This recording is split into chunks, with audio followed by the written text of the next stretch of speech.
बाजार भुगत ही रहा है इसका नतीजा। वॉर और भड़क रही है, बात बिगड़ती हुई जा रही है और आप देखिए क्रूड भी उबल रहा है।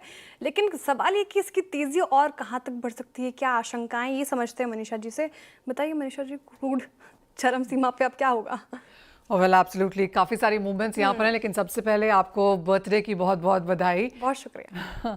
और जहाँ तक क्रूड की बात है, वेल ऑफ कोर्स एक्सपर्ट्स क्या बोलते हैं कि जहाँ पर क्रूड अभी खड़ा है जो कि $76-77 के आसपास है, हम $10 का वॉर प्रीमियम इसमें ऑलरेडी लेकर चल रहे हैं। अगर आज ये ईरान इजराइल की वॉर नहीं हो रही होती, जो कि आज 7वें दिन में बीत चुकी है, तो हम शायद कच्चे तेल को 65-67 के लेवल्स पे देखते। तो काफ़ी हद तक ये ऑलरेडी वेक्ड इन है, और अगर यहाँ से स्थिति और खराब होती है तो कच्चा तेल 80-85 तक भी जा सकता है, ऐसा जानकारों का कहना है। ऑफ कोर्स किस तरह का यहाँ पर एस्केलेशन होता है उसके बाद प्राइसेस जा सकते हैं, लेकिन काफी लोगों का ये भी मानना है कि अगर यहाँ पर डी एस्केलेशन होता है किसी भी चीज को लेकर तो प्राइसेस 60 और 55 तक भी नीचे में जा सकते हैं। तो क्लियरली दोनों ही तरफ यहाँ पर मार्केट्स खुले हैं, काफी सारे इफ्स एंड बट्स यहाँ पर लगते हुए नजर आ रहे हैं। जो आज का सपोर्ट है, और जैसे हॉर्मज आपको बता रहे थे कि सपोर्ट इस वजह से है क्योंकि अब हम उनकी फैसिलिटीज से हटकर हॉस्पिटल, एक्सचेंजेस और इन जगह पे आने लगे हैं। जहां तक कच्चे तेल की बात है, वेल हमने देखा है कि इजराइल में जो बसन ऑयल रिफाइनरी है वहां पर इसे सस्पेंड किया गया है क्योंकि ईरान की मिसाइल वहां पर आई है।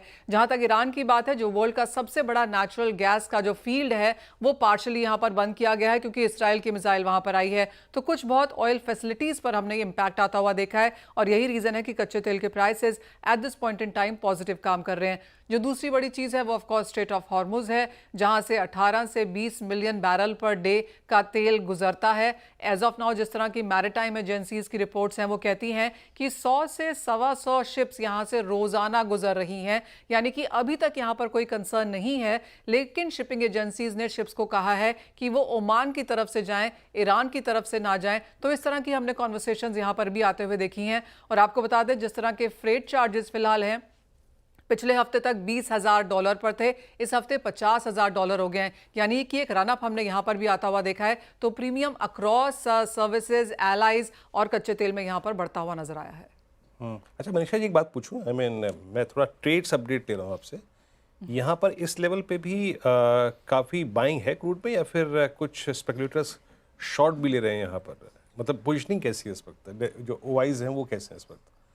ओवाइज ऑन द हायर साइड है वीरू, और जी नहीं, कोई शॉर्ट्स यहाँ पर नहीं ले रहे हैं। जो हमने मैक्सिमम ऑप्शन ट्रेड आता हुआ देखा है वो अगस्त $80 बैरल का है। यहाँ पर कुछ ट्रेड्स 95 इवन 100 तक भी ले गए हैं। ऑफ कोर्स 100 पे कोई बहुत बड़ी यहाँ पर वॉल्यूम नहीं है, लेकिन 55-65 पे कम ट्रेड्स हैं, और 85-90 इस तरफ ज़्यादा ट्रेड्स फिलहाल बनते हुए नजर आए हैं।